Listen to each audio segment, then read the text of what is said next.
بسم اللہ الرحمن الرحیم۔ قبر کا عذاب حق ہے۔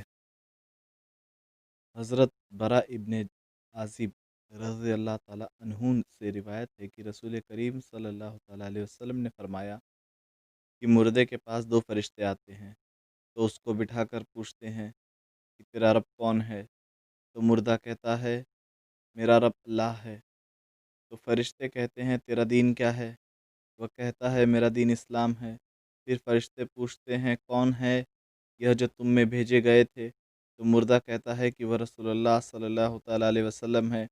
پھر فرشتے پوچھتے ہیں تمہیں کس نے بتایا کہ وہ رسول اللہ صلی اللہ تعالیٰ علیہ وسلم ہے؟ تو مردہ کہتا ہے میں نے خدا تعالیٰ کی کتاب پڑھی تو ان پر ایمان لایا اور ان کے سچ ہونے کا اقرار کیا۔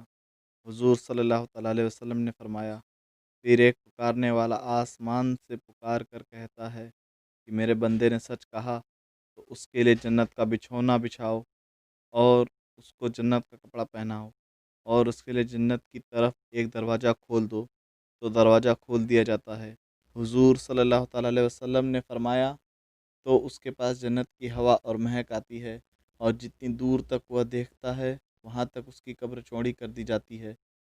اور اب رہ گیا کافر، تو حضور صلی اللہ تعالیٰ علیہ وسلم نے اس کے مرنے کا چرچا کیا اور فرمایا کہ اس کی روح اس کے جسم میں واپس کی جاتی ہے اور اس کے پاس دو فرشتے آتے ہیں تو اسے بٹھا کر پوچھتے ہیں کہ تیرا رب کون ہے؟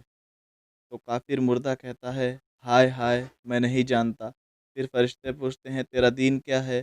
وہ کہتا ہے ہائے ہائے میں نہیں جانتا۔ پھر فرشتے پوچھتے ہیں کون ہے جو تم میں بھیجے گئے تھے؟ تو وہ کہتا ہے ہائے ہائے میں نہیں جانتا۔ تو آسمان سے ایک پکارنے والا پکار کر کہتا ہے کہ وہ جھوٹا ہے، اس کے لیے آگ کا بچھونا بچھاؤ اور آگ کا کپڑا پہناؤ اور اس کے لیے جہنم کی طرف سے ایک دروازہ کھول دو۔ حضور صلی اللہ تعالیٰ علیہ وسلم نے فرمایا تو اس کے پاس جہنم کی گرمی اور لپٹ آتی ہے اور کافر کی قبر اس پر سکوڑی جاتی ہے، یہاں تک کہ اس کی پسلیاں ادھر کی ادھر ہو جاتی ہے۔ پھر اس پر ایک اندھا اور بہرا فرشتہ مقرر کیا جاتا ہے جس کے پاس لوہے کا ایک گرز ہوتا ہے کہ اگر اس کو پہاڑ پر مارا جائے تو وہ مٹی ہو جائے۔ فرشتہ اس گرز سے کافر کو ایسا مارتا ہے کہ اس کی آواز پوری دنیا میں انسان اور جن کے علاوہ سب سنتے ہیں، تو وہ مٹی ہو جاتا ہے۔ پھر اس کے اندر روح لوٹائی جاتی ہے۔ حضرت شیخ عبدالحق محدث دہلوی رحمۃ اللہ علیہ لکھتے ہیں کہ حاذا یعنی یہ کے ساتھ حضور صلی اللہ تعالیٰ علیہ وسلم کو اشارہ کرنا یا تو اس وجہ سے ہے کہ حضور صلی اللہ تعالیٰ علیہ وسلم کی ذات مشہور ہے اور حضور کا تصور ہمارے دلوں میں موجود ہے، اگرچہ حضور صلی اللہ تعالیٰ علیہ وسلم ہمارے سامنے نہیں، اور یا تو اس وجہ سے کہ حضور صلی اللہ تعالیٰ علیہ وسلم کی ذات کھلم کھلا پیش کی جاتی ہے، اس طرح سے کہ قبر میں حضور صلی اللہ تعالیٰ علیہ وسلم کی مبارک شکل لائی جاتی ہے تاکہ جان ڈال دینے والی ان کی خوبصورتی سے ان مشکلوں کی گرہیں کی جواب دینے میں پیدا ہو کھل جائیں اور جدائی کا اندھیرا ان کی بھیٹ کی چمک سے جگمگا جائے۔ حضرت ابو ہریرہ رضی اللہ تعالیٰ عنہ نے کہا کہ سرکار اقدس صلی اللہ تعالیٰ علیہ وسلم نے فرمایا کہ قبر میں مردہ کو رکھ دیا جاتا ہے تو اس کے پاس دو کالے فرشتے نیلی آنکھوں والے آتے ہیں، جن میں سے ایک کا نام منکر اور دوسرے کا نام نکیر۔ دونوں فرشتے اس مردہ سے پوچھتے ہیں کہ تو اس ذات کے بارے میں کیا کہتا تھا؟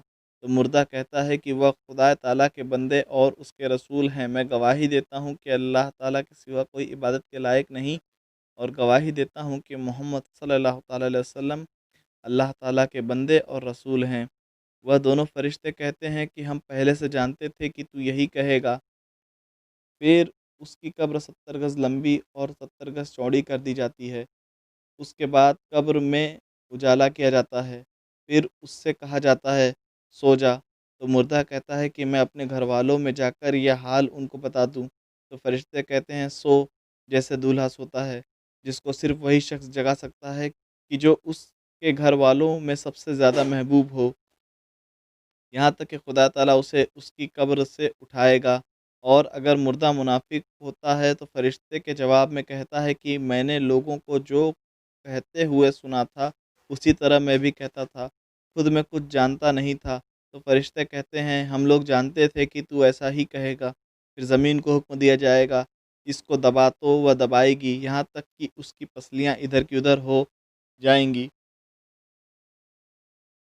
تو اس طرح وہ ہمیشہ عذاب میں رہے گا یہاں تک کہ خدا تعالیٰ اس کو اس جگہ سے اٹھائے۔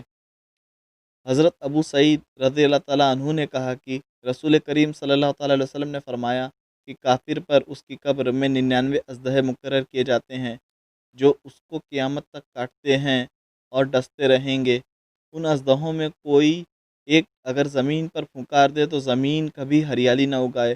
حضرت شیخ عبدالحق محدث دہلوی بخاری رحمۃ اللہ علیہ لکھتے ہیں کہ فرشتوں اور سانپوں اور بچھوؤں کا مردوں کو تکلیف پہنچانا جیسا کہ حدیثوں میں بیان کیا گیا ہے سب حقیقت میں موجود ہے، صرف مثال و خیال نہیں، اور ہمارے نہ دیکھنے اور معلوم نہ کر پانے سے ان کے پائے جانے میں کوئی فرق نہیں پڑتا، اس لیے کہ عالم ملکوت کو سر کی آنکھوں سے نہیں دیکھ سکتے، اس کے لیے ایک دوسری آنکھ چاہیے۔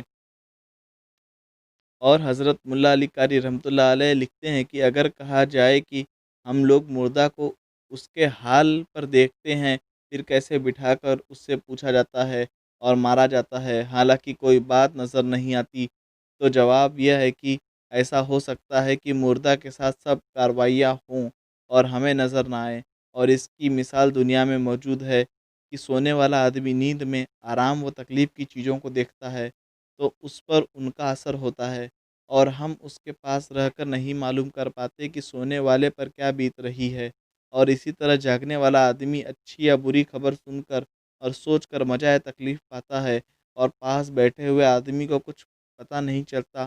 اور اسی طرح حضرت جبرائیل علیہ السلام قرآن مجید کی وحی لے کر حضور صلی اللہ تعالیٰ علیہ وسلم کے پاس حاضر ہوتے تھے، مگر صحابہ کرام ان کو نہیں دیکھ کچھ ضروری مسئلے۔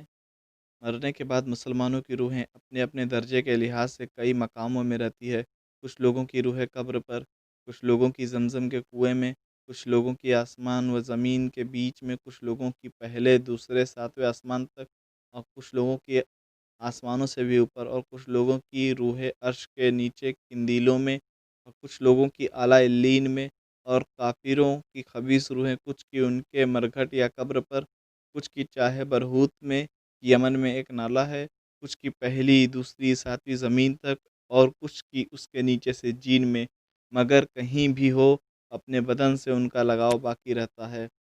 قبر میں منکر نکیر کا سوال حق ہے، اس کا انکار کرنے والا گمراہ بدمذہب ہے۔ حضرت امام اعظم ابو حنیفہ رحمۃ اللہ علیہ فقہ اکبر میں فرماتے ہیں کہ قبر میں منکر نکیر کا سوال حق ہے۔ مردہ اگر قبر میں دفن نہ کیا جائے تو جہاں کہیں ہوگا وہیں سوالات ہوں گے، وہیں ثواب یا عذاب پائے گا، یہاں تک کہ اگر کسی جانور نے کھا لیا تو اس کے پیٹ میں سوال ہوں گے، وہیں ثواب یا عذاب پائے گا۔ حضرت ملا علی قاری رحمۃ اللہ علیہ لکھتے ہیں کہ سوال سب مردوں سے کیا جائے گا، یہاں تک کہ مرنے کے بعد جانور کھا لے تو بھی سوال کیا جائے گا۔ قبر کا عذاب حق ہے، اس کا انکار کرنے والا گمراہ اہل سنت و جماعت میں سے نہیں۔ حضرت ملا علی قاری رحمۃ اللہ علیہ شرح فقہ اکبر صفحہ 122 میں لکھتے ہیں کہ قبر کا عذاب حق ہے جو سب کافروں اور کچھ گناہ گار مسلمانوں پر ہوگا، اور ایسی ہی قبر کی نعمت کچھ مسلمانوں کے لیے حق ہے۔ بدن اگرچہ جل جائے یا مٹی ہو جائے، مگر اس کے اصلی اعضاء قیامت تک باقی رہیں گے اور انہی پر عذاب و ثواب ہوں گے۔ وہ اعضاء ریڑھ کی ہڈی میں ہوتے ہیں کہ نہ کسی چیز سے نظر آتے ہیں، نہ آگ انہیں جلاتی ہے، نہ زمین انہیں گلاتی ہے۔ یہی جسم کے بیج ہیں۔ خدا تعالیٰ قیامت کے دن مردہ کے بکھرے ہوئے حصوں کو پہلی حالت پر لا کر انہی اصلی اعضاء پر کی محفوظ ہے ترکیب دے گا اور ہر روح کو اسی پہلے جسم میں بھیجے گا۔